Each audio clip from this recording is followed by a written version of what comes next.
ஞானத்தின் ஆழம், அர்த்தமுள்ள ஆன்மீகம்.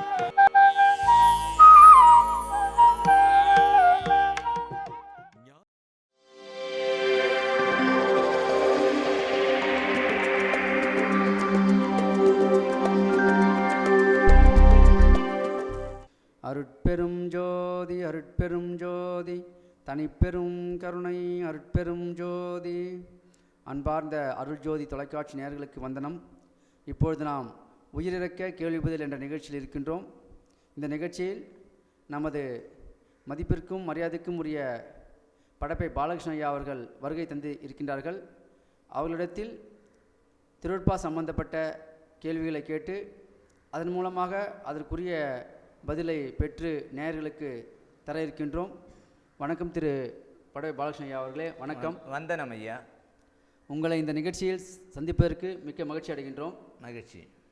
இந்த நிகழ்ச்சியின் மூலமாக நாம் வள்ளல் பெருமானுடைய கருத்துக்களை மிக அற்புதமாக நேயர்களிடம் சென்று அடைவதற்கு நாம் முயற்சி செய்து கொண்டிருக்கின்றோம். பலதரப்பட்ட சந்தேகங்கள் உள்ளன திருவருட்பா பகுதிகளில். அந்த சந்தேகங்களுக்கெல்லாம் சான்றோர் பெருமக்கள் ஆகிய உங்களைப் போல பெரியவர்களை கொண்டு நாம் தக்க விடைகளை நேயர்களுக்கு அளித்து கொண்டிருக்கின்றோம். அந்த வகையில் இப்போது நாம் சில கேள்விகளை கேட்க இருக்கின்றோம். கேளுங்க. அதற்கு பெருமான் திருவருள் துணை கொண்டு தாங்கள் பதிலளிக்க வேண்டும். திருவருள் கூட்டியவனமே செய்வோம். நன்றிங்கய்யா. முதல் கேள்வி, வள்ளல் பெருமானாருக்கும் சித்தர்களுக்கும் உள்ள வேறுபாடு என்ன என்பதுதான் முதல் கேள்வி. காரணம், சித்தர் பெருமக்கள் காலத்தில் அவருடைய பாடல்களும் சரி, அவருடைய வாழ்க்கை முறையும் சரி வித்தியாசமாக இருந்தது. பெருமானுடைய வாழ்க்கை முறையும் அவருடைய பாடல்களையும் பார்க்கும்போது மிகுந்த வேறுபாடு உள்ளது. ஆனால் அது உள்ள விளக்கம் என்ன, அது அந்த வேறுபாடை எப்படி நாம் தெரிந்து கொள்ளலாம் என்பதை தாங்கள் சொல்ல வேண்டும். மெய்யன்பர்களே, அருட்ஜோதி தொலைக்காட்சி மூலமாக கேட்கப்படும் கேள்விகளுக்கு படப்பை சமரச சுத்த சன்மார்க்க சத்திய சங்கத்தின் சார்பிலும் வடலூர் தலைமை சங்கத்தினுடைய சார்பிலும் அடியேன் அந்த கேள்விகளுக்கு வள்ளற் பெருமானுடைய திருவருட்பாவில் அடங்கியிருக்கின்ற விஷயங்கள் அடியொற்றி உங்களுக்கு சொல்ல கடமைப்பட்டிருக்கிறேன்.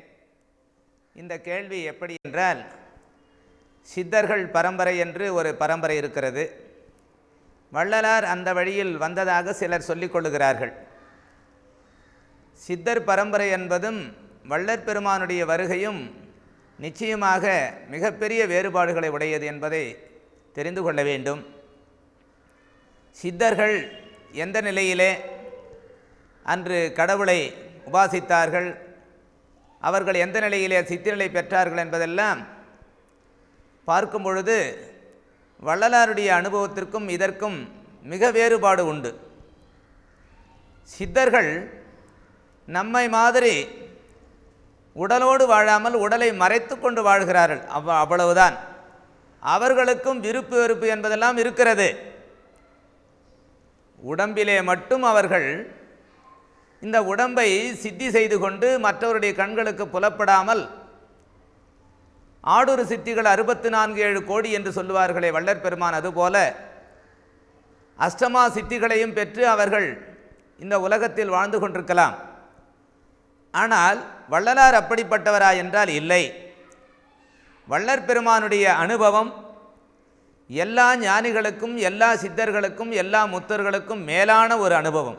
என்ன அனுபவம் என்றால், கடவுள் எப்படிப்பட்டவரோ அப்படிப்பட்டவருடைய அனுபவத்தை வள்ளற் பெருமான் பெற்றுக்கொண்டவர்.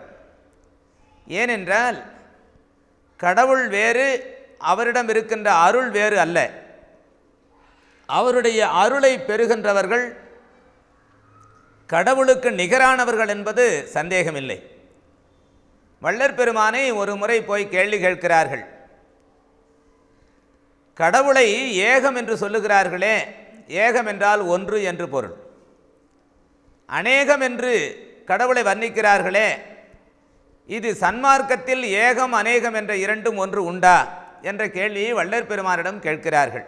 வள்ளற் பெருமான் சொல்லுகிறார்கள், சமய மதங்களிலே ஏகம் அநேகம் உண்டு, சமயத்திலும் உண்டு, மதத்திலும் உண்டு. ஒன்றாகவும் பலவாகவும் இருப்பதாக சொல்வதுதான் ஏகம் அநேகம் என்று சொல்லுவார்கள். வள்ளற் பெருமான் சுத்த சன்மார்க்கத்தில் கடவுள் ஏகம் என்று சொல்லுகிறாரே, அநேகம் என்பது இருக்குமா என்று கேட்கிறார்கள் வள்ளற் பெருமானே. சன்மார்க்க மெய்யன்பர்களிடத்தில் வள்ளற் பெருமான் மிக தெளிவாக சொல்லுகிறார்கள், சுத்த சன்மார்க்க நிலையிலும் ஏகம் அநேகம் உண்டு என்று சொல்லுகிறார்கள். சுத்த சன்மார்க்கத்தில் கடவுள் ஏகம், கடவுள் ஒருவர்தான். அநேகம் என்றால் கடவுள் அருளை பெற்ற ஞானிகள் அநேகம் என்று வள்ளற் பெருமான் சொல்லுவார். கடவுள் அருளை பெற்ற ஞானிகள் எப்படி இருப்பார்கள் என்றால், அவர்கள் செய்கை கடவுள் செய்கையாக இருக்கும். அவர்களுடைய நடவடிக்கைகள் முழுதும் கடவுள் செய்வது போலவே இருக்கும் என்று ஜீவகாருண்ய ஒழுக்கத்தில் பேரின்ப லாபம் பெற்றவர் பெருமை எப்படி இருக்கும் என்பதை சொல்லுவார்கள். அவர்களுடைய அனுபவம் கடவுள் அனுபவமாக இருக்கும் என்று சொல்லுகிறார்கள். வள்ளற் பெருமான் சொல்லுவார்கள், சாகாத கல்வியே கல்வி என்று தொடங்கி இறந்தவர்களை எழுப்புகின்ற ஆற்றல், அண்ட சராசரங்களை நடத்துகின்ற ஆற்றல், இறந்தவர்களுக்கு உயிர் கொடுத்து உயிர்ப்பிக்கும் ஆற்றல், முத்தேக சித்தி அனுபவம், ஐந்தொழில் செய்தல், இவைகளெல்லாம் கடவுளுக்கே உரிய தொழில்கள். கடவுள் அருளை பெற்றவர்களும் அதே போல எல்லா விதமான தொழில்களையும் செய்வார்கள். அப்படிப்பட்ட வரிசையிலே வள்ளற் பெருமான் முதல் நிலை அனுபவமாக பெற்றுக்கொண்டவர். அவர் கடவுளுக்கு அடுத்தபடியாக எல்லா விதமான உலகங்களையும் ஒரு கணத்தில் அதை உண்டாக்கவும் காக்கவும் அதை அழிக்கவும் அதை மறைத்து மீண்டும் அருளவும் செய்யக்கூடிய ஆற்றல் உண்டு. அதை வள்ளற் பெருமான் சொல்லுகிறார்கள், படிவானும் படைத்தல் முதல் ஐந்தொழிலும் ஞானம் படைத்தல் முதல் ஐந்தொழிலும் நான் புரிதல் வேண்டும் என்று இறைவனை கேட்கிறார்கள். இறைவன் அதை கொடுக்கிறார்கள். அதனால் அருளை முன்னிடமாக வைத்து பெறுகின்ற அனுபவம் கடவுள் அனுபவம். கடவுள் செய்கையாக அவர்களுடைய செய்கை முழுவதும் இருக்கும். அவர்களுடைய வார்த்தைகள் கடவுள் வார்த்தையாக இருக்கும். அதனால் தான் வள்ளற் பெருமான் சொல்லும் பொழுது, நான் உரைக்கும் வார்த்தையெல்லாம் நாயகந்தன் வார்த்தை என்று சொல்லுவார்கள். அதனால் தான் இப்பொழுது எல்லோரும் வள்ளற் பெருமானை கடவுளாக பாவித்துக் கொண்டிருக்கிறார்கள். ஆனாலும் அப்படி சொல்லக்கூடாது என்பது வள்ளலாருடைய வார்த்தை. அவர்களை ஞானிகள் வரிசையிலே சொல்ல வேண்டுமே தவிர கடவுள் வரிசையிலே சொல்லக்கூடாது. கடவுள் ஏகம், கடவுள் அருளை பெற்ற ஞானிகள் அநேகம் என்று தான் சொல்லுகிறார்கள். அவர்கள் செய்கை கடவுள் செய்கையாக இருந்தாலும், அவர்களுடைய அனுபவம் கடவுள் அனுபவமாக இருந்தாலும், அவர்கள் வார்த்தைகள் கடவுள் வார்த்தைகளாக இருந்தாலும் அவர்களை கடவுள் என்று சொல்லக்கூடாது. அப்படி சொன்னால் அந்த ஏகம் என்ற சொல்லுக்கு இழுக்கு ஏற்பட்டுவிடும். அந்த நிலையில் பார்க்கும் பொழுது வள்ளற் பெருமான் ஒருவர்தான் இப்படிப்பட்ட பெரிய அனுபவத்தை பெற்றுக்கொண்ட முதல் வரிசையிலே முதல்நிலை அனுபவமாக வள்ளற் பெருமான் திகழ்கிறார்கள். அதற்காகத்தான் அவர் மிக தெளிவாக சொல்லுகிறார், மூவரும் தேவரும் முத்தரும் சித்தரும் யாவரும் பெற்றிடா நிலை என்று இறைவன் தனக்கு கொடுத்த நிலையை மிக பெருமையாக சொல்லுகிறார். அந்த வரிசையிலே பார்க்கும்போது கூட சித்தர்கள் வருகிறார்கள். அப்போ சித்தர்கள் என்று வள்ளற் பெருமானை சொல்லக்கூடாது. ஞான சித்தி அனுபவம் என்பது இவர்களுக்கு மட்டும்தான் உரியது. வள்ளற் பெருமானுக்கு மட்டும்தான் ஞான சித்தி அனுபவம். ஆனால் சித்தர்களுக்கு அப்படி அல்ல.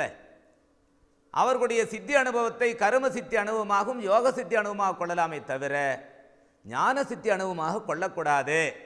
ஏனென்றால் சர்வ சித்திகளும் அடங்குகின்ற சித்தி அனுபவம் ஞான சித்தி அனுபவம். அது வள்ளற் பெருமான் ஒருவருக்கு தான் கிடைத்திருக்கிறது. அடுத்ததாக ரொம்ப நன்றிங்கய்யா. கர்ம சித்தர் யோக சித்தர், ஆமாம், இவர்கள் இரண்டு பேர் மட்டும்தான் சித்தர்களுடைய வரிசையில் வருகின்றார்கள். ஞான சித்தர் என்று சொல்லும் பெருமான் மட்டுமே நிச்சயமாக மாறுபட்டு புரிந்திருக்கின்றார்கள். மிக்க நன்றிங்கய்யா. அப்பொழுது மரணமில்லா பெருவாழ்வு என்ற ஒன்றை வள்ளற் பெருமான் அவர்கள் குறிப்பிடுகின்றார்கள். சரி, அந்த மரணமில்லா பெருவாழ்வு என்பது சுத்த சன்மார்க்க நிலையில் மட்டும்தான் அது வாய்க்குமா, அல்லது இதற்கு முன்னர் வள்ளல் பெருமானாருக்கு முன்னர் வாழ்ந்த ஞானிகள் மரணமில்லா பெருவாழ்வை பெற்று இருக்கின்றார்களா? நல்ல அருமையான கேள்வி.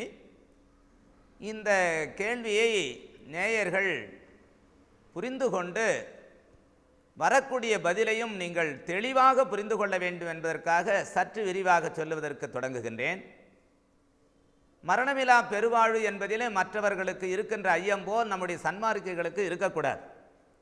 மிக தெளிவான முறையிலே அவர்கள் புரிந்து கொள்ள வேண்டும். மரணம் என்றால் சாவு, இலா என்றால் இல்லாத. அப்போ இந்த மரணம் என்பது இந்த உடம்புக்குத்தான் என்பது எல்லோருக்கும், குழந்தைகளுக்கு கூட தெரியும். மரணம் இல்லாமல் வாழ்கின்ற வாழ்வு என்பது இந்த தேகத்திற்குத்தான் சொன்னதை தவிர புகழுக்காகவோ வேறு நிலைகளுக்காகவோ கிடையாது என்பதை மிக தெளிவாக புரிந்து கொள்ள வேண்டும். இந்த அனுபவம் சுத்த சன்மார்க்க நிலைக்கு மட்டும்தான் உரியது. சுத்த சன்மார்க்கம் என்பது ஒருமை மார்க்கம். ஒருமை மார்க்கத்திற்கு மட்டும்தான் இந்த சுத்த சன்மார்க்கம் சாத்தியமாகும். சமய நிலைகளிலே வேறுபாடு உண்டு, மத நிலைகளிலே வேறுபாடு உண்டு, மார்க்க நிலைகளிலே வேறுபாடு உண்டு, ஆச்சார வகைகளில் வேறுபாடு உண்டு. ஆனால் இந்த வேறுபாடுகள் எல்லாம் களைந்து எவ்வுயிரையும் தம்முயிரை போல பார்க்கின்ற உணர்வு, எவ்வுயிரையும் தம்முயிரை போல பார்க்கின்ற ஞானம் யாருக்கு வாய்க்கிறதோ அவர்களுக்கு ஒருமை வந்துவிட்டதாக பொருள். அந்த ஒருமை வந்தால்தான் இந்த சுத்த சன்மார்க்க அனுபவம் கைகூடும். இந்த சுத்த சன்மார்க்கம் அனுபவம் கைகூடும் பொழுதுதான் இறையருளை பெற முடியும். இறையருளை பெறும்பொழுதுதான் எல்லா விதமான சித்தி அனுபவங்களும், முத்தேக சித்தி அனுபவங்களும், ஐந்தொழில் ஆற்றலும், அண்ட சராசரங்களை நடத்துகின்ற வல்லவமும், சாகா கல்வியும், இப்படிப்பட்ட 5 மரபுகள் சுத்த சன்மார்க்கத்திற்கு உரியது. சுத்த சன்மார்க்கத்திற்கே உரிய மரபு இந்த 5ம் தான். இதை வள்ளற் பெருமான் நடராஜபதி மாலையிலே மிக தெளிவாக சொல்லுகிறார்கள். ஆதலால் மரணமிலா பெருவாழி என்பது இந்த உடலை சார்ந்ததுதான், புகழ் உடம்போ அல்லது வேறு நிலைகளோ கிடையாது. இந்த உடம்பை அழியாமல் வைத்துக் கொள்ளுகின்ற மார்க்கம்தான் சுத்த சன்மார்க்கம். அதற்கு இரவா நெறி என்று வள்ளற் பெருமான் சொல்லுவார்கள். சுத்த சன்மார்க்கம் ஒன்றுதான் மரணம், பிணி, மூப்பு இவைகளை தவிர்த்து கொள்ளக்கூடிய மார்க்கம் என்று சொல்லுகிறார்கள். என் மார்க்கம் இறப்பு ஒழிக்கும் சன்மார்க்கம் என்று சொல்லுகிறார்கள். இதில் வேறு எந்த விதமான சந்தேகம் இருக்க முடியுமா? சொற்களிலே ஐயப்பாடுகள் ஏற்பதற்கு ஏதாவது வேலை இருக்கிறதா? என் மார்க்கம் இறப்பு ஒழிக்கும் சன்மார்க்கம் என்றால் மரணத்தை ஒழிக்கக்கூடியது என்றுதான் பொருளே தவிர இதற்கு புகழ் உடம்பு என்றோ வேறு எந்த உடம்போ வள்ளற் பெருமான் இதை சொல்லவே இல்லை. அதை சொல்லுகிறார்கள். இந்த உடம்பிலே, அசுத்தம் நிறைந்த உடம்பிலே புன்புலால், புலால் உணவு, புலாலாளன் தேகம், புன்புலால் அசுத்தமான மிக அற்பமான நிலையிலே இருக்கக்கூடிய இந்த தேகத்தை சுத்த சன்மார்க்க நிலையிலிருந்து பயிற்சி செய்யும் பொழுது இந்த உடம்பு நித்தியமாக மாறும் என்று சொல்லுகிறார்கள். நித்தியம் என்றால் அழியாத நிலை, மாறுபாடு இல்லாத ஒரு நிலைக்கு நித்தியம் என்று பொருள். அனித்தியம் என்றால் அது மாறிக்கொண்டே இருக்கக்கூடியது. அனித்தியம் எழுத்து போட்டால் எதிர்ப்பதமாகிவிடும். அப்போ நித்திய தேகம் என்பது சுத்த சன்மார்க்க நிலைக்கு மட்டும்தான் உரியது என்பதை வள்ளற் பெருமானிடம் அன்பர்கள் போய் கேட்கிறார்கள். சாமி, தாயுமானவர்கள் இறைவனிடம் கலந்து விட்டதாக சொல்லுகிறார்களே, இது உண்மையா பொய்யா என்று வள்ளற் பெருமானை போல் கேட்கிறார்கள். வள்ளற் பெருமான் இதற்கு தெளிவாக சொல்லுகிறார்கள்.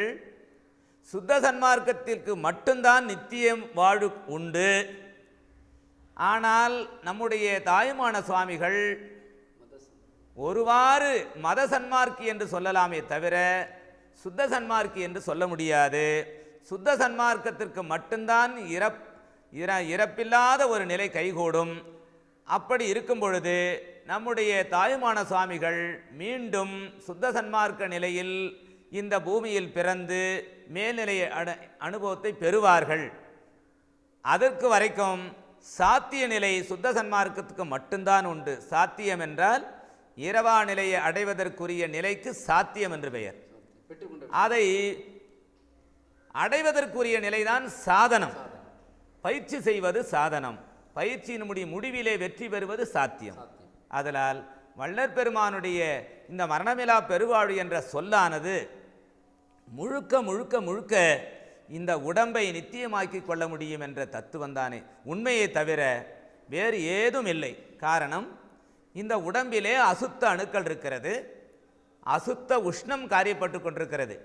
இந்த இரண்டு நிலைகளை ஒரே ஒரு சொல்லாலே வள்ளற் பெருமான் சொல்லுகிறார்கள். அசுத்தம் சுத்தமாக மாற வேண்டும், அசுத்த அணுக்கள் சுத்த அணுக்களாகவும், இந்த சுத்த அணுக்களாக மாற்றுவதற்கு சுத்த உஷ்ணமாகவும் இருக்க வேண்டும்.